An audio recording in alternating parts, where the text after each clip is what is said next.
الحمد لله رب العالمين نحمده ونستعينه ونؤمن به ونتوكل عليه ونعوذ بالله من شرور أنفسنا ومن سيئات أعمالنا من يهده الله فلا مضل له ومن يضلل فلا هادي له أشهد أن لا إله إلا الله وحده لا شريك له أشهد أن محمدا عبده ورسوله أرسله بالهدى ودين الحق ليظهره على الدين كله ولو كره المشركون اللهم صل على محمد وعلى آل محمد كما صليت على إبراهيم وعلى آل إبراهيم إنك حميد مجيد اللهم بارك على محمد وعلى آل محمد كما باركت على إبراهيم وعلى آل إبراهيم إنك حميد مجيد أما بعد فإن خير الحديث كتاب الله وخير الهدي هدي محمد صلى الله عليه وسلم وشر الأمور محدثاتها وكل بدعة ضلالة وكل ضلالة في النار يا أيها الذين آمنوا اتقوا الله حق تقاته ولا تموتن إلا وأنتم مسلمون أعوذ بالله من الشيطان الرجيم بسم الله الرحمن الرحيم الذين آمنوا وتطمئن قلوبهم بذكر الله ألا بذكر الله تطمئن القلوب സത്യവിശ്വാസികളെ വിശ്വാസിനികളെ സർവശക്തനായ അള്ളാഹുവിൻ്റെ നിയമങ്ങളും നിർദ്ദേശങ്ങളും വിധികളും വിലക്കുകളും ജീവിതത്തിലുടനീളം കൃത്യമായി കാത്തു സൂക്ഷിക്കണം എന്ന് ഓർമ്മപ്പെടുത്തുകയാണ്. അള്ളാഹുവിനെ അനുസരിച്ച് സ്വർഗം ആഗ്രഹിച്ച് നരകത്തെ ഭയപ്പെട്ട് ജീവിക്കുന്ന മുത്തഖികളിൽ സർവശക്തൻ നമ്മെ ഏവരെയും ഉൾപ്പെടുത്തുമാറാവട്ടെ. സംതൃപ്തിയുള്ള ഒരു ജീവിതം നയിക്കാനാവുക എന്നത് ഏതൊരു മനുഷ്യന്റെയും ജീവിതത്തിലെ ഏറ്റവും വലിയ സ്വപ്നമാണ്. സാമ്പത്തികമായി, ശാരീരികമായി, മാനസികമായി, സാമൂഹികമായിട്ടൊക്കെ മനുഷ്യന്മാർ പല തലത്തിലുള്ളവരാണ്, പല തരത്തിലുള്ളവരാണ്. ഇങ്ങനെയൊക്കെയാണെങ്കിലും ജീവിതത്തിൽ സംതൃപ്തി ഉണ്ടാവുക എന്നത് ഇതുമായിട്ടൊന്നും വലിയ ബന്ധമില്ലാത്ത ഒരു സംഗതിയാണ്. സാമ്പത്തികമായി ഏറെ പ്രയാസം അനുഭവിക്കുന്ന ആളുകളും ചിലപ്പോൾ ജീവിതത്തിൽ സംതൃപ്തരായിരിക്കും. ആരോഗ്യപരമായി പ്രശ്നങ്ങളുള്ള ആളുകളും അവരുടെ ജീവിതത്തെക്കുറിച്ച് സംതൃപ്തരായിരിക്കുന്ന അവസ്ഥയുണ്ടാവാറുണ്ട്. എന്നാൽ സമ്പത്തും ഭൗതിക ഘടകങ്ങളുമൊക്കെ എത്രയൊക്കെ ഉണ്ടെങ്കിലും ജീവിതത്തെക്കുറിച്ച് തൃപ്തികരമാണ് എന്ന് പറയാൻ പറ്റാത്ത ഒരുപാട് ആളുകളും നമുക്കിടയിലൊക്കെ തന്നെയുണ്ട്. അതുകൊണ്ട് സംതൃപ്തിയുള്ള ഒരു ജീവിതം നയിക്കാൻ, നമ്മുടെ ജീവിതത്തെക്കുറിച്ച് തൃപ്തിയുള്ള ഒരവസ്ഥയിലെത്താൻ, ആശങ്കകളും ഉത്കണ്ഠകളും ഇല്ലാതെ ജീവിക്കാൻ കഴിയാൻ എന്താണ് നമ്മുടെ മുമ്പിലുള്ള മാർഗം? ഇത് നമ്മളൊക്കെ മനസ്സിലാക്കിയിരിക്കേണ്ട പ്രധാനപ്പെട്ട ഒരു സംഗതിയാണ്. ഇന്ന് സൗകര്യങ്ങളും സാങ്കേതിക തികവുകളുമൊക്കെ ഉള്ള ഒരു കാലഘട്ടത്തിലാണ് നമ്മൾ ജീവിക്കുന്നത് എങ്കിലും നമ്മുടെ ജീവിതത്തെ ബാധിക്കുന്ന തൃപ്തിയില്ലായ്മ ഉത്കണ്ഠകളിലേക്കും ഭയപ്പാടുകളിലേക്കും അസ്വസ്ഥതകളിലേക്കും നമ്മളെ നയിക്കുകയാണ്. ഇന്ന് മനുഷ്യൻ അനുഭവിക്കുന്ന ഒട്ടുമിക്ക ശാരീരിക പ്രയാസങ്ങളുടെയും രോഗങ്ങളുടെയും ഒക്കെ പ്രധാനപ്പെട്ട ഒരു കാരണം ഈ അസ്വസ്ഥതകളാണ് എന്നാണ് വൈദ്യശാസ്ത്രം തന്നെ ചൂണ്ടിക്കാണിക്കുന്നത്. പക്ഷേ ഇത് അറിഞ്ഞിട്ട് തന്നെയും ആ അസ്വസ്ഥതകളെ ഒഴിവാക്കാൻ പലപ്പോഴും നമുക്ക് പറ്റുന്നില്ല. ഒറ്റപ്പെട്ടു പോയവർ, പരിഗണിക്കപ്പെടാതെ പോയവർ, സമൂഹത്തിൽ നിന്ന് മാറ്റി നിർത്തപ്പെട്ടവർ, വീടുകളിൽ പോലും ഒറ്റപ്പെട്ടു പോയവർ, അങ്ങനെ ഒരുപാട് ആളുകളാണ് നമ്മളൊക്കെ. എവിടെയാണ് പിഴച്ചത്, എവിടെയാണ് തെറ്റുപറ്റിയത് എന്നൊക്കെ നമ്മൾ ഇരുന്ന് ആലോചിക്കാറുണ്ടെങ്കിലും അത് നികത്താൻ പലപ്പോഴും നമുക്ക് സാധിക്കാറില്ല. ചിരിക്കുന്ന മുഖങ്ങളൊക്കെ കുറഞ്ഞു വരുന്നുണ്ട്. അഥവാ ചിരിക്കണമെങ്കിൽ ഒരു ഗ്ലാസ് അടിക്കണമെന്ന അവസ്ഥയിലേക്ക് മനുഷ്യ സമൂഹം മാറിക്കൊണ്ടിരിക്കുന്ന ദയനീയമായ ഒരു അവസ്ഥയും നമ്മുടെ ചുറ്റുഭാഗത്തുണ്ട്. എന്താണ് സമാധാനത്തിന്റെ വഴി? ഒന്നാമതായി നമ്മൾ മനസ്സിലാക്കേണ്ടത്, നമ്മുടെ സൃഷ്ടാവ്, ആ സൃഷ്ടാവിൻ്റെ സൃഷ്ടികളായ നമ്മൾക്ക് ആ സൃഷ്ടാവ് നിശ്ചയിച്ചു തന്ന ചില നിയമങ്ങളും ചില നിബന്ധനകളും ഒക്കെ ഉണ്ട്. ആ നിയമങ്ങളും നിബന്ധനകളും പലപ്പോഴും ഒരു ഭാരമായിട്ടാണ് നമുക്ക് തോന്നാറ്. നമ്മുടെ മേൽ അടിച്ചേൽപ്പിക്കപ്പെട്ട ഒരു ഭാരമാണത് എന്ന് പലർക്കും തോന്നാറുണ്ട്.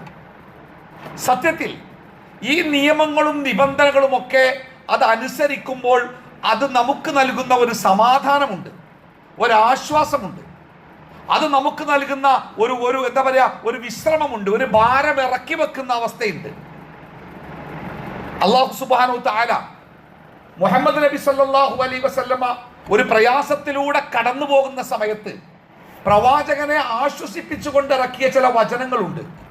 അലം നശ്റഹ് ലക സദ്റക വവളഅനാ അൻക വിസ്റക അല്ലദീ അൻഖള ലഹ്റക. അലം നശ്റഹ് ലക സദ്റക, നിന്റെ ഹൃദയത്തെ നാം നിനക്ക് വിശാലമാക്കി തന്നില്ലയോ? അല്ലാഹ് തന്ന ഒരു അനുഗ്രഹം പറയാം. രണ്ടാമത്തേത്, നിന്റെ മുതുകിനെ ഒടിച്ചിരുന്ന, നിനക്ക് താങ്ങാൻ കഴിയാത്ത കുറെ ഭാരങ്ങൾ നിനക്കുണ്ടായിരുന്നു. ആ ഭാരങ്ങളിൽ നിന്നൊക്കെ ഞാൻ നിനക്ക് മോചനം നൽകിയില്ലേ എന്ന് പറഞ്ഞാൽ, അള്ളാഹുവിൻ്റെ നിയമങ്ങളെ പാലിച്ച് നമ്മൾ ജീവിക്കുമ്പോൾ ഒരുപാട് ഭാരങ്ങളിൽ നിന്ന് നമ്മൾ മുക്തരാവുന്നുണ്ട്. വിശുദ്ധ ഖുർആനിൽ ആദം നബി അലൈഹി സ്വലാത്തു വസ്സലാമിനും ഹവ്വ ബീവിക്കും അവർ ഭൂമിയിലേക്ക് ആദ്യമായി കടന്നു വരുമ്പോൾ, സ്വർഗവും ഭൂമിയും തമ്മിൽ ഒരുപാട് വ്യത്യാസമുണ്ട്. സ്വർഗം എന്ന് പറഞ്ഞാൽ ആഗ്രഹിക്കുന്നതൊക്കെ ആഗ്രഹിച്ചാൽ മതി, അത് അങ്ങനെ തന്നെ കിട്ടുന്ന ലോകമാണ് സ്വർഗം. ഭൂമി അങ്ങനെയല്ല. ആഗ്രഹിച്ചത് കിട്ടണമെങ്കിൽ നന്നായി അധ്വാനിച്ചാൽ മാത്രമേ അത് കിട്ടുള്ളൂ. അതെന്നെ കിട്ടിക്കൊള്ളണമെന്നില്ല, ചിലപ്പോഴേ കിട്ടുള്ളൂ. ആ ഭൂമിയിൽ എങ്ങനെയാണ് ജീവിതം തുടങ്ങേണ്ടത് എന്ന് പരിഭ്രമിച്ച് നിൽക്കുന്ന ആദമിനും ഹവ്വക്കും അള്ളാഹു നൽകുന്ന ഒന്നാമത്തെ നിർദ്ദേശം എന്താ അറിയോ?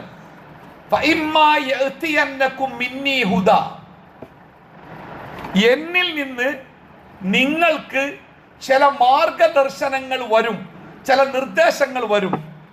ഫമൻ തബിയ ഹുദായ, ഞാൻ നൽകുന്ന ആ മാർഗനിർദ്ദേശങ്ങളെ ആരാണോ പിൻപറ്റി ജീവിക്കുന്നത്, വലാ ഖൗഫുൻ അലൈഹിം, അവർക്ക് യാതൊന്നിനെയും ഭയപ്പെടേണ്ടി വരികയില്ല. വലാഹും യഹ്സനുൻ, അവർക്ക് ദുഃഖിക്കേണ്ടി വരികയും ഇല്ല. ദുഃഖമില്ലാത്ത, സങ്കടമില്ലാത്ത, പേടിയില്ലാത്ത, ഭയപ്പാടില്ലാത്ത ഒരു ജീവിതമല്ലേ സമാധാനമുള്ള ജീവിതം? ദുഃഖമില്ലാത്ത ജീവിതം എന്ന് പറഞ്ഞാൽ സന്തോഷമുള്ള ജീവിതം, പേടിയില്ലാത്ത ജീവിതം എന്ന് പറഞ്ഞാൽ സമാധാനമുള്ള ജീവിതം. സന്തോഷവും സമാധാനവും ഒരു മനുഷ്യന്റെ ജീവിതത്തിൽ ഉണ്ടായാൽ അതല്ലേ തൃപ്തികരമായ ജീവിതം? ആ തൃപ്തികരമായ ജീവിതം കിട്ടണമെങ്കിൽ പടച്ച റബ്ബ് നമ്മളോട് കൽപ്പിക്കുന്ന ഒന്നാമത്തെ കൽപ്പന, നിങ്ങളുടെ സൃഷ്ടാവിൻ്റെ നിയമങ്ങളും നിർദ്ദേശങ്ങളും പാലിച്ച് ജീവിക്കുക എന്നതാണ്. ഒരു കമ്പനി ഒരു വാഹനം പുറത്തിറക്കുമ്പോൾ ആ വാഹനത്തിന് എന്തെങ്കിലും തകരാറുണ്ടാകുമ്പോൾ അത് പരിഹരിക്കാൻ ഈ ലോകത്ത് ഒരുപാട് മാർഗമുണ്ട്. പക്ഷേ അതിൻ്റെ ഏറ്റവും നല്ല മാർഗം എന്താ അറിയോ? ആ കമ്പനിയെ സമീപിക്കുക എന്നതാണ്. ഒരുപക്ഷെ ആ സ്പെയർ പാർട്സിന് 1000 2000 ഏറെ വില കൊടുക്കേണ്ടി വന്നേക്കാം. അതേ സാധനം മാർക്കറ്റിൽ കുറഞ്ഞ വിലക്ക് കിട്ടേണ്ടി വന്നേക്കാം. പക്ഷെ അത് ഉപയോഗിച്ച് ആ പ്രശ്നം നമ്മൾ പരിഹരിക്കുമ്പോൾ അത് പിന്നെയും പിന്നെയും പിന്നെയും പ്രശ്നമായിക്കൊണ്ടേയിരിക്കുമെന്ന് അനുഭവങ്ങൾ നമ്മളെ ബോധ്യപ്പെടുത്തുന്നുണ്ട്.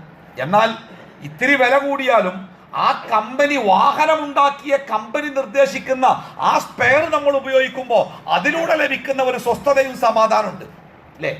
മനുഷ്യനെ സംബന്ധിച്ച് സമാധാനത്തിന്റെ കേന്ദ്രം എന്ന് പറയുന്നത് മനുഷ്യന്റെ മനസ്സാണ്. ഈ മനസ്സിനൊരു പ്രത്യേകത ഉണ്ട്. ആ മനസ്സിൽ നമ്മൾ എത്രമാത്രം കഴിവും ശക്തിയും യോഗ്യതയും ഒക്കെ ഉള്ളവരാണെങ്കിലും നമ്മുടെ മനസ്സിനെ നിയന്ത്രിക്കാൻ മാത്രമുള്ള കഴിവ് നമുക്ക് കിട്ടിയിട്ടില്ല.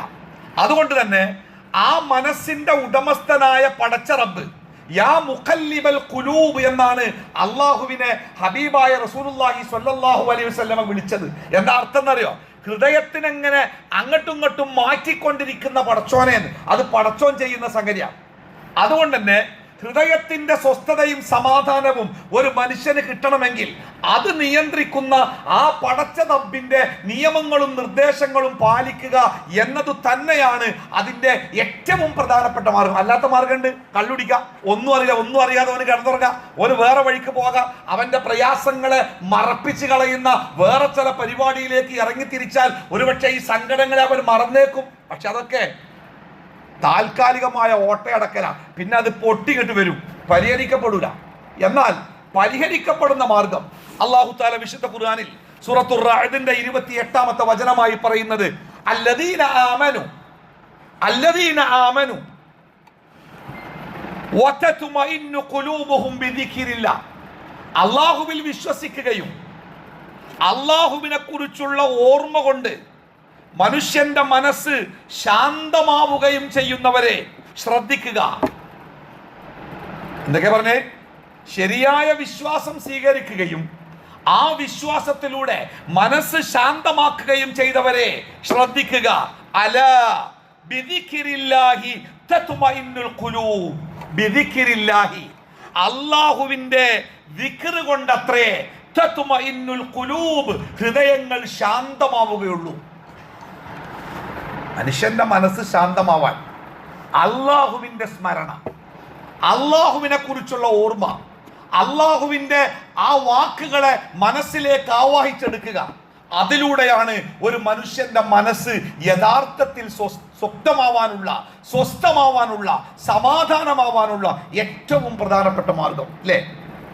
നമ്മുടെ ജീവിതത്തിൽ നമ്മൾ ആഗ്രഹിച്ചത് നടക്കും, ആഗ്രഹിക്കാത്തോ നടക്കും, ചിലപ്പോൾ ആഗ്രഹിക്കണേ നടക്കാതെ പോകും.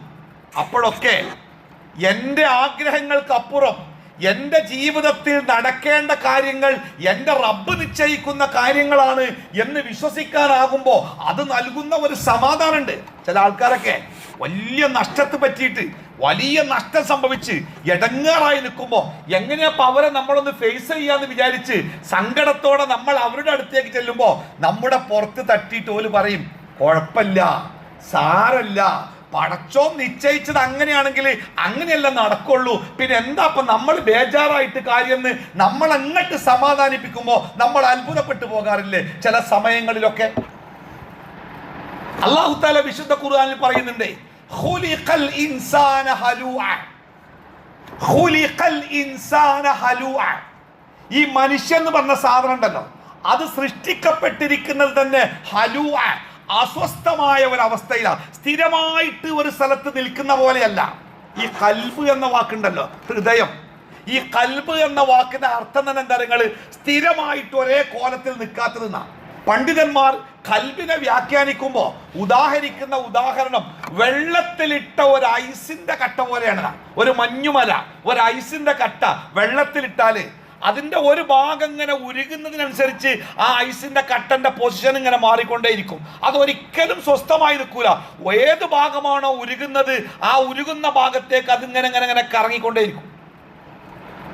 അതാണ് കൽബ്, മനുഷ്യന്റെ ഹൃദയം. അതുകൊണ്ട് തന്നെ ആ ഹൃദയത്തിനെ സ്വസ്ഥമായ ഒരു കുറ്റിയിൽ കെട്ടിയിടണമെങ്കിലേ നല്ല ഉറച്ച ഒരു കുറ്റി വേണം. ആ കുറ്റിയാണ് ഹൃദ്യമായ, ഹാർദമായ, ഉറപ്പുള്ള വിശ്വാസം. ഖുലിഖൽ ഇൻസാന ഹലൂഅ. മനുഷ്യൻ സൃഷ്ടിക്കപ്പെട്ടത് എങ്ങനെ ഒരു സ്ഥിരമായി നിൽക്കാത്തൊരു അവസ്ഥയിലാണ്. എന്നിട്ട് അല്ലാഹു പറയണേ, ആ മനുഷ്യന് എന്തെങ്കിലും ഒരു സന്തോഷകരമായ സംഗതി അവന്റെ ജീവിതത്തിൽ സ്വത്തുണ്ട്, അവൻ ആഗ്രഹിച്ചതുപോലെ കാര്യങ്ങളൊക്കെ നടക്കുന്നുണ്ട്. അങ്ങനെ നടക്കുമ്പോൾ ആ മനുഷ്യന്റെ ഹൃദയം സന്തോഷം കൊണ്ട് പിടിവിട്ടു. എന്താ, എനിക്ക് അങ്ങനെ ജീവിച്ചാൽ എനിക്ക് ആരും സപ്പോർട്ട് വേണ്ടല്ലോ, ഞാൻ എനിക്ക് ഒറ്റയ്ക്ക് ജീവിക്കാൻ സ്വത്തുണ്ടല്ലോ, ആസ്തി ഉണ്ടല്ലോ, ഞാൻ അങ്ങനെ ചെയ്ത് അങ്ങോട്ട് എന്താ ഛേദം? എല്ലാരെയും വെല്ലുവിളിച്ച് അവനങ്ങനെ സന്തോഷത്തിന്റെ കൊടുമുടിയിൽ അവന് ഇഷ്ടമുള്ളതുപോലെ ആർഭാടമായിട്ട് അവൻ ജീവിക്കും. അവനെ വിലക്കാനോ അവനെ തിരുത്താനോ അവന് പറഞ്ഞു കൊടുക്കാനോ ആർക്കും കഴിയില്ല. കാരണം അവനെന്റെ ആവശ്യമല്ല, ഉണ്ടല്ലോ, പിന്നെന്താ, ഓൻ തോന്നിയ പോലെ ജീവിക്കും. അത് മനുഷ്യന്റെ ഒരവസ്ഥയാണ്. രണ്ടാമത്തെ അവസ്ഥ എന്താ നിങ്ങൾ, എന്തെങ്കിലും ഒരു ചെറിയ ദുരന്തം അവന്റെ സ്വസ്ഥമായ ജീവിതത്തിൽ ഒരു ചെറിയ പ്രശ്നം ഉണ്ടായാൽ അതോടുകൂടി ആകെ തകർന്ന് തരിപ്പണമായി ചിരിക്കാൻ പോലും മറന്ന് പിന്നെ ആത്മഹത്യയെക്കുറിച്ച് ചിന്തിക്കുന്ന അവസ്ഥയിലേക്ക് അവൻ എത്തുക. എത്ര വിദ്യാഭ്യാസം ഉണ്ടായിട്ടും കാര്യമില്ല, എത്ര പദവി ഉണ്ടായിട്ടും കാര്യമില്ല, എത്ര എളുപ്പമാണ് നിങ്ങൾ ആത്മഹത്യയിലേക്കൊക്കെ പോണത് അല്ലേ? അപ്പൊ ഇത് രണ്ടും മനുഷ്യ മനസ്സിന്റെ വ്യത്യസ്തമായ രണ്ട് ഭാവങ്ങളാണ്. ഇത് പറഞ്ഞിട്ട്, ഇത് ഈ രണ്ട് ഭാവങ്ങളെ കുറിച്ചും പറഞ്ഞിട്ട് അല്ലാഹു തആല പറയുന്ന അടുത്ത വാക്ക് എന്താ നിങ്ങൾ, ഇല്ലൽ മുസല്ലീൻ. ഇല്ലൽ മുസല്ലീൻ, നമസ്കരിക്കുന്ന ആളുകൾ ഒഴികെ. നമസ്കരിക്കാത്ത ആളുകളെ കുറിച്ചാണ് ഈ പറഞ്ഞത്. ഓല മനസ്സാണ് ഇങ്ങനെ ശബലമായി കൊണ്ടിരിക്കുക. നമസ്കരിക്കുന്ന ആളുകൾ അതിൽ നിന്ന് മുക്തരായിരിക്കും. എന്താ നമസ്കരിക്കുന്നവന്റെ പ്രത്യേകത? നമസ്കരിക്കുന്നവൻ റബ്ബുമായിട്ട് വല്ലാത്ത ഒരു ആത്മബന്ധ. അസ്സലാമു അലൈക്കും വറഹ്മത്തുള്ളാഹി എന്ന് സലാം കിട്ടിയാലേ അവൻ ആദ്യം പറയുന്ന ഒരു വാക്കുണ്ട്. എന്താ നിങ്ങള്, അല്ലാഹുമ്മ ലാ മാനിഅ ലിമാ അഅതൈത വലാ മുഅതിയ ലിമാ മനഅത. അല്ലാഹുമ്മ, അല്ലാഹുവേ, ലാ മാനിഅ ലിമാ അഅതൈത, നീ എനിക്ക് ഒരു കാര്യം തരാൻ ഉദ്ദേശിച്ചാൽ അത് തടഞ്ഞു വെക്കാൻ ഈ പ്രപഞ്ചത്തിലെ ഒന്നിനും ഒരാൾക്കും സാധ്യമല്ല. വലാ മുഅതിയ ലിമാ മനഅത, പടച്ചോനെ നീ എനിക്ക് ഒരു കാര്യം തരണ്ടാന്ന് തീരുമാനിച്ചാൽ, അല്ലെങ്കിൽ ഇന്റെ ഒരു കാര്യം നഷ്ടപ്പെടണം, അത് എനിക്ക് വേണ്ട എന്ന് നീ തീരുമാനിച്ചാൽ, വലാ മുഅതിയ, അത് എനിക്ക് തരാനും ഈ പ്രപഞ്ചത്തിൽ ആരും ഇല്ല. അല്ലേ? അബ്ദുല്ലാഹി ഇബ്നു അബ്ബാസിനെ ഉപദേശിച്ചുകൊണ്ട് നബി സല്ലല്ലാഹു അലൈഹി വസല്ലമ പറയുന്നുണ്ട്, യാ അബ്ദല്ലാ, യാ അബ്ദല്ലാ, ഏ അബ്ദുല്ലാ, ലോകത്തിലെ മുഴുവൻ മനുഷ്യരും ഒന്നിച്ചുകൂടി നിനക്കൊരു ഉപകാരം ചെയ്യാൻ തീരുമാനിച്ചാൽ, അബ്ദുള്ള, അല്ല എന്താണോ നിനക്ക് കിട്ടാൻ തീരുമാനിച്ചത് അതിനപ്പുറം നിനക്ക് ഒന്നും കിട്ടൂല, ഒന്നും കിട്ടൂല. അതുപോലെ തന്നെ ലോകത്തിലെ എല്ലാവരും ചേർന്ന് നിനക്കൊരു ഉപദ്രവം ചെയ്യാൻ തീരുമാനിച്ചാൽ, അബ്ദുള്ള, നിനക്ക് എന്ത് സംഭവിക്കണമെന്നാണോ പടച്ച റബ്ബ് തീരുമാനിച്ചത് അതിനപ്പുറത്തേക്ക് നിന്റെ ഒരു രോമത്തെ പോലും തൊടാൻ അവർക്കാർക്കും സാധ്യമല്ല. അതുകൊണ്ട് അബ്ദുള്ള, നിനക്ക് എന്തെങ്കിലും കിട്ടണമെങ്കിൽ അള്ളാനോട് ചോദിക്കണം കേട്ടോ. അല്ല തന്നാലല്ലാതെ വേറെ ആര് തന്നാലും നിനക്കത് എത്തൂല.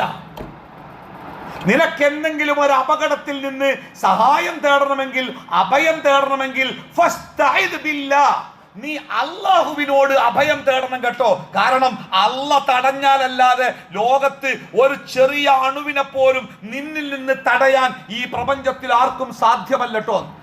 ഉറച്ച വിശ്വാസമാണ്, ഇളക്കമില്ലാത്ത വിശ്വാസം. ആ ഒരു വിശ്വാസം ഒരു മനുഷ്യന്റെ ജീവിതത്തിൽ ഉണ്ടായാൽ അവനെ തകർക്കാനും തളർത്താനും ഈ ലോകത്ത് ആർക്കാ സാധിക്കുക?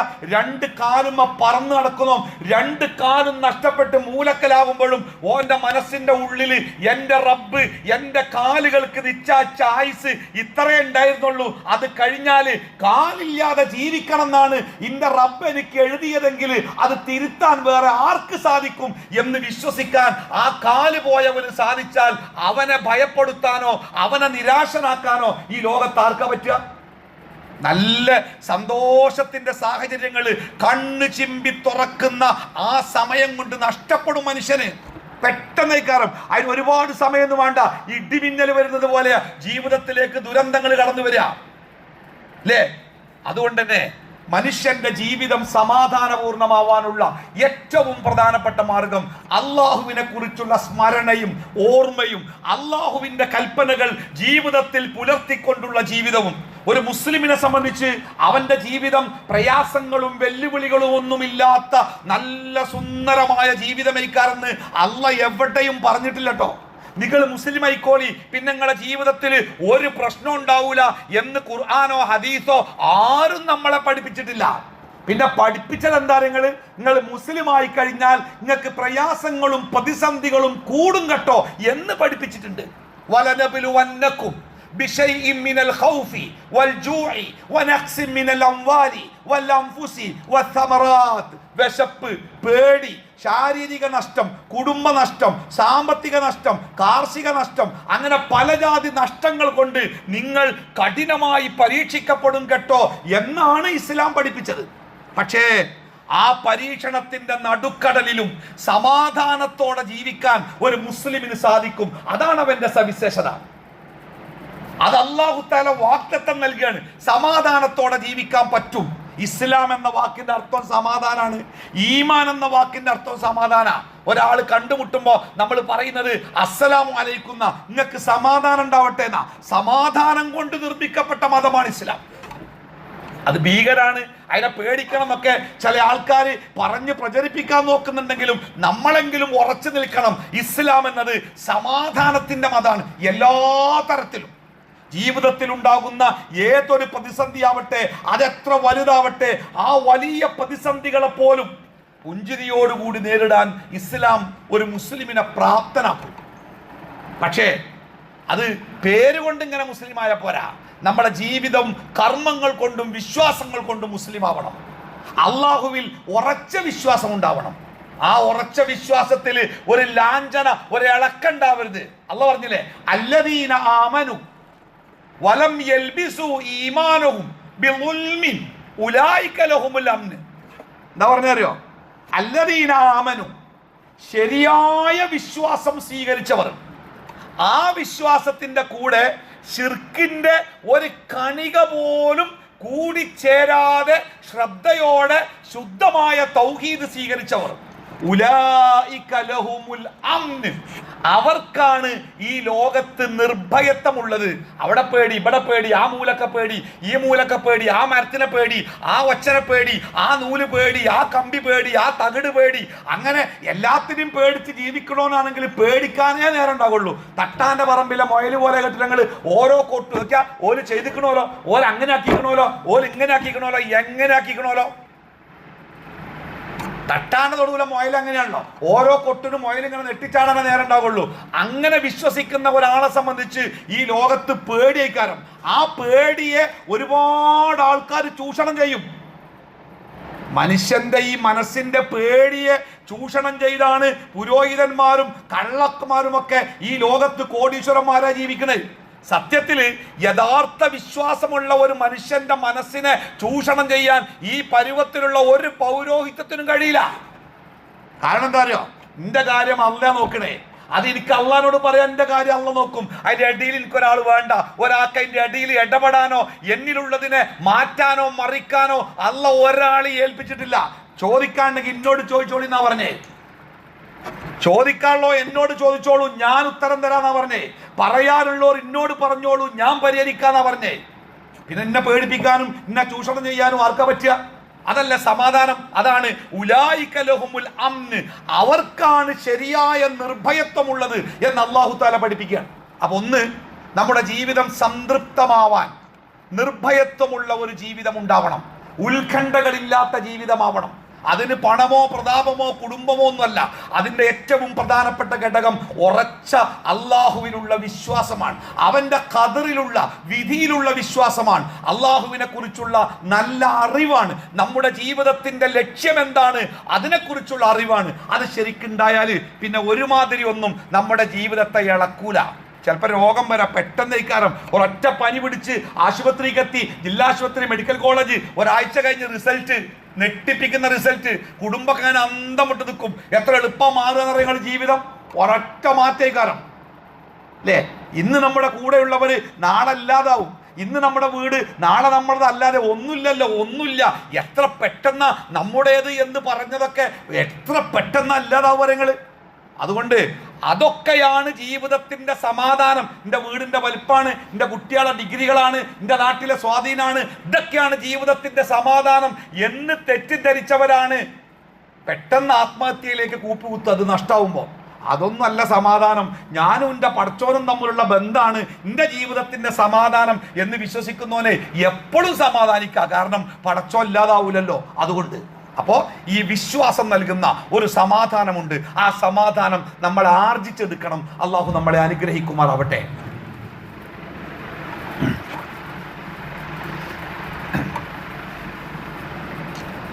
അൽഹംദുലില്ലാഹി റബ്ബിൽ ആലമീൻ വസ്സലാത്തു വസ്സലാമു അലാ റസൂലിഹിൽ അമീൻ വഅലാ ആലിഹി വസ്വഹ്ബിഹി അജ്മഈൻ അമ്മാ ബഅദു അയ്യുഹന്നാസ് ഇത്തഖുല്ലാഹ്.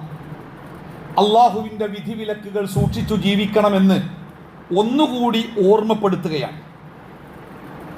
മഹാനായ പ്രവാചകൻ മുഹമ്മദ് നബി സല്ലല്ലാഹു അലൈഹി വസല്ലമ പറഞ്ഞതായി അബ്ദുല്ലാഹി ഇബ്നു അംർ ഇബ്നുൽ ആസ് റളിയല്ലാഹു അൻഹു നമുക്ക് പഠിപ്പിച്ചു തരുന്ന മഹത്തായ ഒരു വചനമുണ്ട്.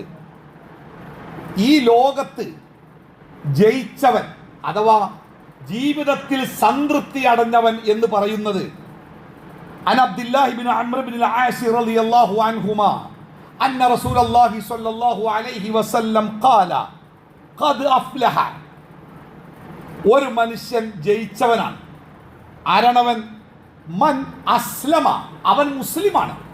അള്ളാഹുവിൽ വിശ്വസിച്ച് ജീവിതം റബ്ബിന് സമർപ്പിച്ചവനാണ്. വറുസിഖ കഫാഫൻ, വറുസിഖ കഫാഫൻ, അവൻ്റെ ജീവിതത്തിൽ ആവശ്യമായ ഭക്ഷണം അവന് കിട്ടുന്നുണ്ട്. എന്നും ബിരിയാണി അല്ലെങ്കിലും വിശപ്പടക്കാനുള്ള ഭക്ഷണത്തിന് വകണ്ട്. കഞ്ചായി ആണെങ്കിലും കഞ്ഞിയാണെങ്കിലും കൂട്ടാനാണെങ്കിലും ചോറാണെങ്കിലും താളിപ്പാണെങ്കിലും വിശക്കാതെ ഭക്ഷണം കഴിച്ച് ജീവിക്കാനുള്ള മാർഗം അവനുണ്ട്. മിതമായത് അള്ളാഹു റിസ്ക്കായിട്ട് അവന് നൽകിയിട്ടുണ്ട്. മാത്രമല്ല അതിൻ്റെ കൂടെ അവന് വലിയൊരു നേട്ടം കൂടി കിട്ടിയിരിക്കുന്നു. എന്താ അറിയോ? അതാണ് പ്രശ്നം. എന്ന് പറഞ്ഞ അർത്ഥങ്ങൾ തൃപ്തിയായി, മതിയായി, തനിക്ക് അള്ളാഹു തന്നതിൽ അവൻ സംതൃപ്തനാണ്. അതാണ് ഖനാഅത്ത്. കിട്ടിയതിൽ തൃപ്തിയാവുക. നമ്മൾ ആക്രാന്തം കാട്ടുകാറില്ലേ, അതിൻ്റെ നേർ വിപരീതം. എനിക്ക് വേണ്ടത് കിട്ടിയിട്ടുണ്ട്, എനിക്ക് ജീവിക്കാനുള്ളത് കിട്ടിയിട്ടുണ്ട്, എനിക്ക് ജീവിക്കാൻ ഇത് മതി, എനിക്ക് കിട്ടിയത് വളരെ നല്ലതാണ് എന്ന് ഒരു മനുഷ്യന് സമാധാനിക്കാൻ കഴിഞ്ഞാൽ അത് ജീവിതത്തിൻ്റെ സമാധാനം. നമ്മളൊക്കെ ജീവിതത്തിൻ്റെ സമാധാനം പോയത് എവിടെയെങ്കിലും? ഇപ്പം ഞാൻ നിങ്ങൾക്ക് ഓരോരുത്തർക്കും തന്നെ ഒരു 30 ലക്ഷം ഉറുപ്പ്യ തരാറിനാവും. മൗലവി നല്ല സമയത്ത് തന്നെ കിട്ടി. പൊതുവെ ഇടങ്ങേറാണല്ലോ 30 ലക്ഷം ഉറുപ്പ്യൊക്കെ കിട്ടുക വലിയ സുഖം തന്നെയാണ്. അതുകൊണ്ട് എന്നാൽ കിട്ടിയത് നന്നായിട്ടോ, ഞാൻ അടുത്ത വെള്ളിയാഴ്ച കാണാമെന്ന് നിങ്ങൾ സന്തോഷത്തോടെ ഇറങ്ങി. എല്ലാവരും മുഖം 14 രാവ് പോലെ പ്രകാശിക്കും. 10 ലക്ഷം ഉറുപ്പ്യ കിട്ടിയേക്കല്ലേ സന്തോഷം. അങ്ങനെ ഇറങ്ങിയപ്പോൾ ഒരാൾ പറഞ്ഞു, ഒരാൾ പിന്നെ എത്ര 10 അല്ല നോക്കി, അവിടെ നല്ലൊരു പറമ്പ് കിട്ടാണ്ട് ഒരു 18 ലക്ഷം ഉറുപ്പ്യ കിട്ടി. 8 ലക്ഷം ഉറുപ്പ്യ 2 മാസം കഴിഞ്ഞ് തന്നാൽ മതി, ഇപ്പം നമ്മൾ 10 കച്ചവടക്കുക. അപ്പം മുതൽ ഓൻ പാച്ചിൽ അവന് 8 ലക്ഷം ഉണ്ടാക്കണ്ടേ? പാഞ്ഞിട്ട് കാല് പൊട്ടി അടുത്ത വെള്ളിയാഴ്ച വൈദ്യര പള്ളിക്കരാഞ്ഞ് അത് മൗലവി 8 ലക്ഷം ഉറുപ്പ്യ ഉണ്ടാക്കണ്ടേ, ഞാൻ പായാണ്, എവിടുന്നും കിട്ടിയിട്ടില്ല. ആകെ ഇടങ്ങേറായി. ഓൻ്റെ ജീവിതം ആകെ അടിപ്പ്. എന്തരങ്ങൾ എന്തേ കാരണം? തനിക്ക് കിട്ടിയതിൽ തൃപ്തിപ്പെടാതിരിക്കുകയും അതിനപ്പുറത്തേക്കുള്ള അത്യാഗ്രഹത്തോടുകൂടി ഒരു മനുഷ്യൻ ജീവിക്കുമ്പോൾ അത് ആ മനുഷ്യൻ്റെ ജീവിതത്തിൻ്റെ സകല സമാധാനത്തെയും ഇല്ലാതാക്കി കളയുന്ന അല്ലേ?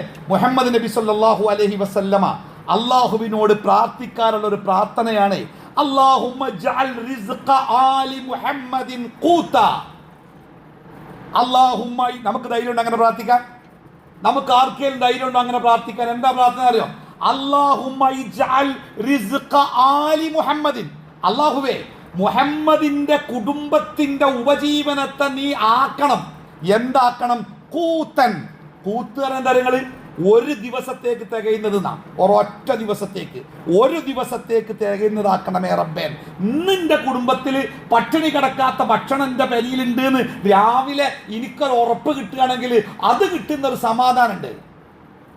അങ്ങനത്തെ ഒരു ജീവിതാക്കണേ മുഹമ്മദിൻ്റെ ജീവിതമെന്ന് അള്ളാഹുവിൻ്റെ പ്രവാചകൻ പ്രാർത്ഥിക്കാറുണ്ട്. നാം ആ റസൂലുള്ളാഹി സ്വല്ലല്ലാഹു അലൈഹി വസല്ലമ ഒരു സത്യം നമ്മളെ പഠിപ്പിക്കുന്നുണ്ട്. ലൗ കാന ലഇബ്നി ആദം വാദിയാനി മിൻ മാലിൻ ലബ്തഗാ വാദിയൻ സാലിസൻ. വലിയ 2 താഴ്വര, ഏക്കർ കണക്കിന് വിശാലമായ 2 താഴ്വര. ആ താഴ്വര മുഴുവൻ സ്വത്താന്ന് കൂട്ടിക്കോ. ആടും പറമ്പും സ്വർണ്ണമായിട്ട് അത് മുഴുവൻ സ്വത്താണ്. ആ സ്വത്ത് ഒരു മനുഷ്യന് കിട്ടിയാൽ ആ മനുഷ്യന്റെ മനസ്സെന്താ ആഗ്രഹിക്കാറിയോ? ലബ്തഗാവാദിയൻ താലിസൻ. ഇങ്ങനത്തെ ഒന്നും കൂടി ഉണ്ടായാൽ എന്ത് രസം ഉണ്ടാവൂലേ? 3 ഉണ്ട് എന്ന് പറയാലോ. ഓ 3ാമത്തേന് ആഗ്രഹിക്കുന്ന. എന്നിട്ട് പ്രവാചകൻ ഒരു പരമസത്യം പറയുന്നുണ്ട്. വലാ യംലഉ ജൗഫ ഇബ്നി ആദം ഇല്ല തുറാബ്. മനുഷ്യന്റെ ഉള്ളു നിറക്കാനേ മണ്ണിനല്ലാതെ ഒന്നിനും കഴിയില്ല. കാരണം ഖബറിൽ അങ്ങോട്ട് കൊണ്ടുപോയി വെക്കുമ്പോഴല്ലാതെ ഓൻ്റെ ആഗ്രഹങ്ങൾ തീരൂല, അതങ്ങനെ വർദ്ധിച്ചു കൊണ്ടേയിരിക്കും എന്ന് പ്രവാചകൻ സല്ലല്ലാഹു അലൈഹി വസല്ലമ പറയാം. അപ്പോൾ നമ്മുടെയൊക്കെ ജീവിതത്തിൽ ആ ജീവിതം ഇത്രമേൽ അസ്വസ്ഥമാകാനും ഉത്കണ്ഠപ്പെടാനുമുള്ള കാരണം എന്താ? നിങ്ങൾ പോരാ ഈ കുട്ടിയൊക്കെ ചോറ് വിളമ്പി കൊടുക്കുമ്പോഴേ ഓൻ തിന്നണ എത്ര നമുക്കറിയാം. ഓന് തിന്നാളെ വിളമ്പിക്കൊടുത്ത് അപ്പുറത്തിരിക്കണോ കുറച്ച് വലിയോനാണെങ്കിലേ ഓനൊരു മൂന്നാമത്തെ കോരി ടബലുണ്ട് ഇടങ്ങനോണ്ടൊരു നോക്കാം അല്ലേ? ഇവിടുത്തെ ഈ നിരമ്പൊക്കെ പഠിച്ചിങ്ങനെ വെക്കും, സങ്കടം കൊണ്ട് ഭർത്താനൊന്നും പറയാൻ വയ്ക്കൂല. എന്ത് ഓന് തോനെ കൊടുത്തു ചിത്രം ഓന് കൊടുത്തന്നോ മുഴുവൻ തിന്നൂല. നമ്മക്ക് പടച്ചോൻ തന്നെ ജീവിതത്തിൽ അനുഭവിച്ച് തീർക്കാൻ കൂട്ടരെ നമ്മളെ കൊണ്ട് കഴിയോ? നമ്മക്കിപ്പൊ പടച്ചോൻ തന്നുണ്ടല്ലോ, ആ തന്നത് ജീവിതത്തിൽ നമ്മൾ മുഴുവനും അനുഭവിച്ചിട്ട് ഈ ലോകത്തുനിന്ന് പോകൂന്ന് പറയാൻ നമ്മളെ കൊണ്ട് പറ്റുമോ? എന്തൊക്കെ തന്നിക്കണ് റബ്ബിപ്പം, അതിൻ്റെ ഒരു 100-1 നമ്മൾ ജീവിതത്തിൽ അനുഭവിക്കുവോ? എന്നിട്ടും പോരാ അപ്പുറത്തില്ലേ നോക്കി. റസൂലുള്ളാഹി സ്വല്ലല്ലാഹു അലൈഹി വസല്ലമയിൽ നിന്ന് മഹത്തായ ഒരു പാഠം പഠിച്ചു ഹക്കീം ഇബ്നു ഹിസാം റളിയല്ലാഹു അൻഹു. ഹക്കീം ഇബ്നു ഹിസാം റളിയല്ലാഹു അൻഹു പറയണേ, സഅൽതു നബിയ സ്വല്ലല്ലാഹു അലൈഹി വസല്ലം, ഞാൻ നബിനോട് പറഞ്ഞു, നബി എനിക്ക് എന്തെങ്കിലും തരണം, സഹായം തരണം. ഫഅതാനി, അപ്പൊ നബി എനിക്ക് തന്ന്. അപ്പൊ കിട്ടുമെന്ന് കണ്ടപ്പോൾ ഞാൻ പിന്നെയും ചോദിച്ചു. അങ്ങനെയാണല്ലോ, ഒന്ന് കൊടുത്ത ആൾക്കാർ പിന്നെ ഒരു പൂലുള്ളോടത്തുനിന്ന് ഇങ്ങനെ കുഴിച്ചുകൊണ്ടേയിരിക്കും. സുമ്മ സഅൽതു, ഞാൻ പിന്നെയും ചോദിച്ചു. ഫഅതാനി, അപ്പോഴും എനിക്ക് നബി തന്ന്. ഇത് കുഴപ്പമില്ലല്ലോ. ഞാൻ പിന്നെയും ചോദിച്ചു. സുമ്മ സഅൽതു, പിന്നെയും ഞാൻ ചോദിച്ചു. ഫഅതാനി, അപ്പോഴും എനിക്ക് കിട്ടി. സുമ്മ ഖാല, പിന്നെ റസൂൽ പറയണേ, ഇന്ന ഹാദൽ മാല ഹളിറത്തുൻ ഹുൽവത്തുൻ, ഈ സ്വത്ത് എന്ന് പറഞ്ഞ സാധനം ഉണ്ടല്ലോ ഒരിക്കലും മതിയാവൂല മനുഷ്യൻ. അത് ഓനിങ്ങനെ താല്പര്യം ഉണ്ടാക്കുന്ന വളരെ ഹരിതാഭമായ വളരെ ആസ്വാദനപ്രദമായ മധുരമുള്ള ഒരു സംഗതിയാണ് ഈ സ്വത്ത്. അതുകൊണ്ട് നല്ല മനസ്സോടെ തെളിഞ്ഞ മനസ്സോടെ അതിൽ നിന്ന് ഒരാൾക്ക് സ്വീകരിക്കാനായാൽ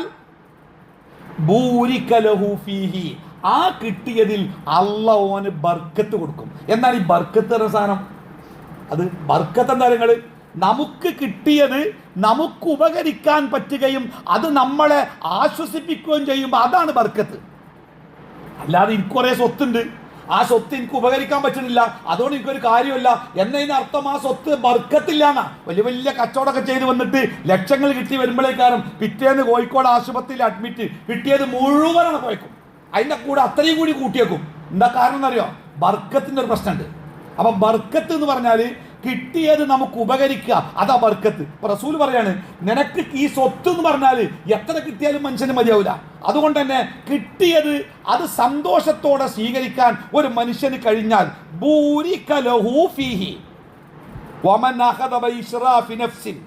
എന്ന ഒരാള് പിന്നി തീരാത്ത കൊതിയോടെ അത് മാന്തി എടുക്കാൻ ശ്രമിച്ചാലോ ലം യുബാറക് ലഹു ഫീഹി, ഒരു ബർക്കത്ത് ഉണ്ടാവില്ല. എന്നിട്ട് റസൂൽ പറഞ്ഞ ഉദാഹരണം നോക്കിയാ, വകാന കല്ലദീ യഅകുലു വലാ യശ്ബഉന, എത്ര തിന്നാലും വിശപ്പ് മാറാത്തൊരു മനുഷ്യനെ കുറിച്ച് ആലോചിച്ച് നോക്കി നിങ്ങൾ. എത്ര തിന്നാലും ഓനെ വിശപ്പ് മാറൂല, പിന്നെയും കാണാൻ അങ്ങനെ പിടിച്ചു വരുന്നു. ഓനെപ്പോലെ ഇക്കാരം ചില മനുഷ്യന്മാർ എത്ര കിട്ടിയാലും ഒരു സ്വസ്ഥതയും സമാധാനവും ജീവിതത്തിൽ ഉണ്ടാവില്ല. ഓടോടാ ഓട്ടം, കാല് വന്ന നായ പോലെ നിൽക്കാതെ ഓടിക്കൊണ്ടിരിക്കും. എന്നിട്ട് റസൂൽ പറയാണ്, ഒരു കാര്യം മനസ്സിലാക്കിക്കോളി, വൽ യദുൽ ഉൽയ ഖൈറും മിനൽ യദി സുഫ്ലാ, താഴെയുള്ള കൈയിനേക്കാൾ എപ്പോഴും നല്ലത് മേലുള്ള കൈയാട്ടോ. എന്താണ് പറഞ്ഞത്? മാങ്ങാൻ വേണ്ടി ഇങ്ങനെ കൈയാട്ടി നിൽക്കുന്ന കൈ ഉണ്ടല്ലോ, അതിനേക്കാൾ നല്ലത് എന്നാ ആ കിട്ടിയെന്ന് വേറൊരാൾക്ക് കൊടുക്കണേ ആ മേലുള്ള കൈ ഉണ്ടല്ലോ, അതാട്ടോ ഏറ്റവും നല്ല കൈ അല്ലേ?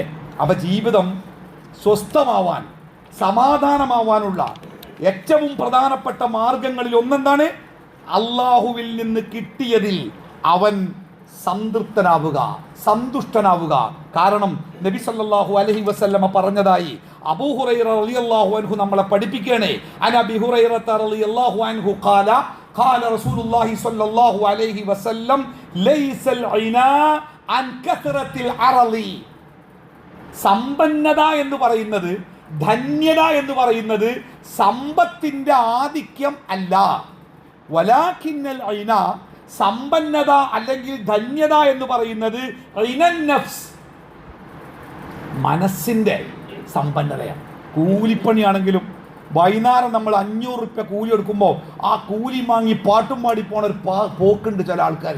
നമ്മൾ വിചാരിക്കും പടച്ചോനെ ഈ 500 റുപ്യ ഓനെന്താ കാട്ടുക, സന്തോഷമാണ്. പെരീക്ക് ചെല്ലുമ്പോൾ കുട്ടിക്ക് 10 റുപ്യക്ക് മുട്ടായൊക്കെ വാങ്ങി ചെല്ലുമ്പോൾ ആ കുട്ടികളൊക്കെ മണ്ടിപ്പാഞ്ഞ് വരുമ്പം പെണ്ണുങ്ങളെ കൈ കൊടുക്കുന്ന 1 കിലോ അരി അത് ചോറ് വെച്ച് വിളമ്പി തിന്നുമ്പോഴുള്ള സന്തോഷം ഉണ്ടല്ലോ, അത് ചിലപ്പം കോടികളുടെ കാറിൽ പോണെന്ന് കിട്ടില്ല. ഓൻ പെരി ചെല്ലുമ്പോൾ ടെൻഷനേക്കാരം, പെണ്ണുങ്ങൾ വല്ലതും ചോദിച്ചാൽ ടെൻഷനേക്കാരം, മക്കളെ കാണുമ്പോൾ ടെൻഷനേക്കാരം, ആകെ ടെൻഷൻ. വരുമാനം പാടുണ്ട്, പക്ഷെ ടെൻഷൻ മാറാൻ പറ്റുന്നില്ല അല്ലേ. അപ്പോൾ ഒരുപാട് സ്വത്തുണ്ടാവുക എന്നുള്ളതല്ല സമാധാനം. സമാധാനം മനസ്സിൻ്റെ സമാധാനം, അതിൻ്റെ ധന്യത. ആ ധന്യതയുടെ മാർഗം എന്താ പറയുക? ഒന്ന്, ഞാൻ നേരത്തെ പറഞ്ഞു, പടച്ച റബ്ബിലുള്ള വിശ്വാസം. റബ്ബ് തരുന്നതാണ് എനിക്ക് കിട്ടുന്നത്. ഇന്ന് എനിക്ക് 10 റുപ്യ ലാഭം കിട്ടിക്കണമെങ്കിൽ അതിൻ്റെ അർത്ഥം എന്താ പറയുക? ആർക്കോ ഒരാൾക്ക് 10 റുപ്യ നഷ്ടം വന്ന് കിട്ടുന്ന ആ നഷ്ടം എൻ്റെ 10 റുപ്യ ലാഭമായി വന്നത്. നാളെ എനിക്ക് 10 റുപ്യ നഷ്ടം വരുമ്പോൾ ഞാൻ എന്താ വിചാരിക്കേണ്ടത് അറിയോ? ആർക്കോ ഒരാൾക്ക് പടച്ചോൻ 10 റുപ്യേനെ ലാഭം വിചാരിച്ചിരിക്കണ്, അതിൻ്റെയൊക്കെ എടുത്തു കൊടുത്തിക്കണേ. കഴിഞ്ഞ് അത് പൊടിഞ്ഞാലും തീർന്നാലും ഒക്കെ കഴിഞ്ഞ് അല്ലേ. അപ്പോൾ നമ്മുടെ വിശ്വാസത്തിന് ഒരു ദൃഢത ഉണ്ടാവുക, കിട്ടിയതിൽ തൃപ്തിപ്പെടാൻ നമുക്കാവുക. അതാണ് ജീവിതത്തിൻ്റെ ഏറ്റവും വലിയ വിജയത്തിൻ്റെ, സമാധാന ജീവിതത്തിൻ്റെ, സംതൃപ്തമായ ജീവിതത്തിൻ്റെ ഏറ്റവും പ്രധാനപ്പെട്ട മാർഗങ്ങൾ എന്ന് മനസ്സിലാക്കുക. അള്ളാഹു അനുഗ്രഹിക്കട്ടെ. നമ്മുടെ കേരളത്തിലെ സാധാരണക്കാരായ ആളുകൾക്ക് വിശുദ്ധ ഖുർആൻ വളരെ കൃത്യമായി, വളരെ സിസ്റ്റമാറ്റിക്കായി പഠിപ്പിച്ചു കൊടുക്കുന്ന ഒരു പഠന സംവിധാനമാണ് വെളിച്ചം ഖുർആൻ പാഠ്യ പദ്ധതി. കേരളത്തിൽ അങ്ങോളം ഇങ്ങോളം വിദേശങ്ങളിലൊക്കെയായി 10,000-കണക്കിന് ആളുകളുടെ വീടുകളിലേക്ക് ഖുർആനിൻ്റെ വെളിച്ചമെത്തിയത് ഈ ഒരു പാഠ്യ പദ്ധതിയിലൂടെയാണ്. വളരെ സ്തുത്യർഹമായ രൂപത്തിലാണ്. നമ്മുടെ നാട്ടിലൊക്കെ ആ വെളിച്ചത്തിൻ്റെ ക്ലാസ്സുകൾ മനോഹരമായി നടന്നു പോകുന്നുണ്ട്. ഒരുപാട് ആളുകൾ ഖുർആൻ അറിഞ്ഞതും അതിനെ പ്രണയിച്ചതുമൊക്കെ ഈ വെളിച്ചം പാഠ്യ പദ്ധതിയിലൂടെയാണ്. ആ വെളിച്ചത്തിൻ്റെ അതിൽ പഠിക്കുന്നവരും അത് പഠിപ്പിക്കുന്നവരും ആ പഠിക്കുന്നവരുടെ കുടുംബങ്ങളും അതോടൊപ്പം ഖുർആനിനെ സ്നേഹിക്കുന്നവരുടെയും ഒക്കെ ഒരു സംഗമം 8-ാം തീയതി ഞായറാഴ്ച വയനാട് ജില്ലയിലെ വെള്ളമുണ്ട എന്ന പ്രദേശത്ത് വെച്ച് നടക്കുന്നുണ്ട്. വയനാടിൻ്റെ ഇപ്പോഴത്തെ അവസ്ഥ നിങ്ങൾക്കറിയാം. ആ വയനാടിൻ്റെ അവസ്ഥയിൽ ഈ ഖുർആനിൻ്റെ വെളിച്ചം കൊണ്ട ഒരുപാട് ആളുകൾ ആ വയനാട് വെള്ളമുണ്ടയിൽ ഒത്തുകൂടിയിട്ട് അവരുടെ ഖുർആനിക അനുഭവങ്ങളും അത് പഠിച്ചത് കൊണ്ടുണ്ടായ നേട്ടങ്ങളും അത് പഠിക്കേണ്ടതിൻ്റെ അനിവാര്യതയും അതിൻ്റെ വെളിച്ചത്തെക്കുറിച്ചും ലോകത്തോട് വിളിച്ചു പറയുന്ന ഒരു സമ്മേളനമാണ് 8-ാം തീയതി വെള്ളമുണ്ടയിൽ നടക്കുന്ന വെളിച്ചം സംസ്ഥാന സംഗമം എന്നത്. 2 നിലക്ക് നമുക്കതിനോട് സഹകരിക്കേണ്ടതുണ്ട്. ഒന്ന്, ഖുർആനിനെ സ്നേഹിക്കുന്നവർ എന്നുള്ള നിലക്ക് പോകാൻ പറ്റുന്നവർക്കൊക്കെ അവിടേക്ക് എത്തിപ്പെടാൻ ശ്രമിക്കാം. ഒരു വാഹനമൊക്കെ പിടിച്ചു പോവുക എന്നത് ഇത്തിരി പ്രയാസം. ഒന്ന്, ശബരിമലയുടെ ചെറിയ സീസണാണ്. അതോടൊപ്പം തന്നെ ഈ സ്കൂളുകളിലൊക്കെ ടൂറുകളുടെ മലവെള്ളപ്പാച്ചിലാണ്. ബസ്സുകളൊന്നും എവിടെയും ലഭ്യമല്ല. നേരത്തെ പറഞ്ഞവർക്ക് മാത്രമാണ് ബസ് കിട്ടിയത്, അടുത്തൊന്നും ശ്രമിച്ചവർക്ക് കിട്ടിയിട്ടില്ല. അതുകൊണ്ടൊരു വാഹനത്തിൽ പോവുക എന്നത് പ്രയാസമുണ്ട്. നമ്മുടെ മേഖലയിലെ മൊത്തം ആളുകൾ ഒരു ബസ് ഏൽപ്പിച്ചിരുന്നു, അതിലേക്കുള്ള ആളുകൾ പൂർണ്ണമായിട്ടുണ്ട്, അവർ പോകുന്നുണ്ട്. ഇനി സ്വന്തമായി വാഹനമുള്ള ആളുകളൊക്കെ ഒന്നുകിൽ കുടുംബത്തെ കൂട്ടി പോവുക, അല്ലെങ്കിൽ സുഹൃത്തുക്കളെ ചേർത്ത് പിടിച്ച് പോവുക. ഖുർആനിനെ പറ്റി കേൾക്കണമെന്ന് ആഗ്രഹിക്കുന്ന അമുസ്ലിം സഹോദരന്മാരുണ്ടെങ്കിൽ അവരെയും കൊണ്ടുപോവുക. എന്തായാലും 8-ാം തീയതി രാവിലെ മുതൽ വൈകുന്നേരം വരെ വെള്ളമുണ്ടയിൽ ആ വലിയ ഖുർആനിക സമ്മേളനം നടക്കുന്നുണ്ട്. പങ്കെടുക്കാൻ ശ്രമിക്കുക, ശ്രദ്ധിക്കുക. രണ്ടാമത്തേത് അതിൻ്റെ സാമ്പത്തിക വശമാണ്. വയനാട് ജില്ലയിൽ ഇത്തരമൊരു പരിപാടി നടക്കുമ്പോൾ ആതിഥേയരായ വയനാട്ടുകാർക്ക് പ്രത്യേകിച്ച് ഒന്നും നിർവഹിക്കാനില്ല. നമ്മൾ കൊടുത്തത് നമ്മൾ കൊണ്ടുപോയി നമ്മൾ പരിപാടി നടത്തുക എന്നല്ലാതെ അവരുടെ ഭാഗം ശൂന്യമാണ്. അതുകൊണ്ട് ആ സമ്മേളനത്തിൻ്റെ നടത്തിപ്പിലേക്ക് ഇന്നത്തെ വെള്ളിയാഴ്ച നമ്മൾ ഈ പള്ളിയിൽ നമ്മുടെ ഒരു സഹായം പ്രതീക്ഷിക്കുന്നുണ്ട്. ഇൻഷാ അല്ലാഹ് ആ ഖുർആൻ സമ്മേളനത്തിന് അള്ളാഹുവിൻ്റെ കിതാബിൻ്റെ വെളിച്ചം പ്രശോഭിതമാകുന്ന ആ കൂട്ടായ്മയ്ക്ക് എന്നെക്കൊണ്ടാകുന്നത് എന്താണോ അത് നമുക്ക് പോകാൻ പറ്റുമെങ്കിൽ പോകാം. ഇല്ലെങ്കിൽ അവിടെ എത്തുന്ന ഒരാൾക്കുള്ള ഒരു ഭക്ഷണമെങ്കിലും നമ്മുടെ വകയായിട്ട് കൊടുക്കാനായാൽ അത് അള്ളാഹുവിൻ്റെ മാർഗത്തിലെ ഒരു വലിയ നന്മയായിരിക്കുമെന്ന് മനസ്സിലാക്കി ഇവിടെ പള്ളി ജുമായ്ക്ക് ശേഷം അതിൻ്റെ കളക്ഷനുണ്ട്. പരമാവധി നമ്മൾ അതിനോട് സഹകരിക്കുക. അള്ളാഹു തആല അനുഗ്രഹിക്കുമാറാവട്ടെ. സമാധാനപൂർണ്ണമായ ജീവിതം നയിക്കാൻ അള്ളാഹു നമുക്കെല്ലാവർക്കും തൗഫീക്ക് നൽകുമാറാവട്ടെ. നമ്മളെ ഭയപ്പെടുത്തുന്ന, അസ്വസ്ഥരാക്കുന്ന, ഉത്കണ്ഠപ്പെടുത്തുന്ന, സമാധാനത്തെ നശിപ്പിക്കുന്ന എല്ലാ ഭയവിഹ്വലതകളിൽ നിന്നും അള്ളാഹു നമ്മളെയൊക്കെ കാത്തുരക്ഷിക്കുമാറാവട്ടെ. എല്ലാ കൊടിയ പരീക്ഷണങ്ങളിൽ നിന്നും അള്ളാഹു നമ്മളെ കാത്തുരക്ഷിക്കുമാറാവട്ടെ. മാരകമായ രോഗങ്ങൾ, കടുത്ത വേദനകൾ, താങ്ങാനാവാത്ത ഒറ്റപ്പെടലുകൾ, കടബാധ്യതകൾ, ഇതിൽ നിന്നൊക്കെ പടച്ച റബ്ബ് നമ്മളെ കാത്തുരക്ഷിക്കുമാറാവട്ടെ. ഏത് പ്രതിസന്ധിയിലും വിശ്വാസത്തിന്റെ കരുത്തുകൊണ്ട് ഉറച്ചു നിൽക്കാനുള്ള കഴിവും കരുത്തും അള്ളാഹു നമുക്ക് പ്രദാനം ചെയ്യുമാറാവട്ടെ. രോഗികൾക്കൊക്കെ അള്ളാഹു ശിഫ നൽകുമാറാവട്ടെ. മരണപ്പെട്ടു പോയവർക്കൊക്കെ അള്ളാഹു മഗ്ഫിറത്തും മർഹമത്തും പ്രദാനം ചെയ്യട്ടെ. അല്ലാഹു മഗ്ഫിർ ലിൽ മുഅ്മിനീന വൽ മുഅ്മിനാത്ത് വൽ മുസ്ലിമീന വൽ മുസ്ലിമാത്ത് വൽ അഹ്യാഇ മിൻകും വൽ അംവാത്ത് ഇന്നക മുജീബുദ് ദഅവതി യാ ഖാദിയൽ ഹാജാത്ത്. اللهم تقبل منا انك انت السميع العليم وتب علينا انك انت التواب الرحيم واغفر لنا يا غافر المذنبين. اللهم ربنا هب لنا من ازواجنا وذرياتنا قرة اعين واجعلنا للمتقين اماما. اللهم ربنا اغفر لنا ولوالدينا اللهم رب ارحمهما كما ربياني صغيرا. وصلى الله على محمد وعلى اله وصحبه اجمعين. الحمد لله رب العالمين.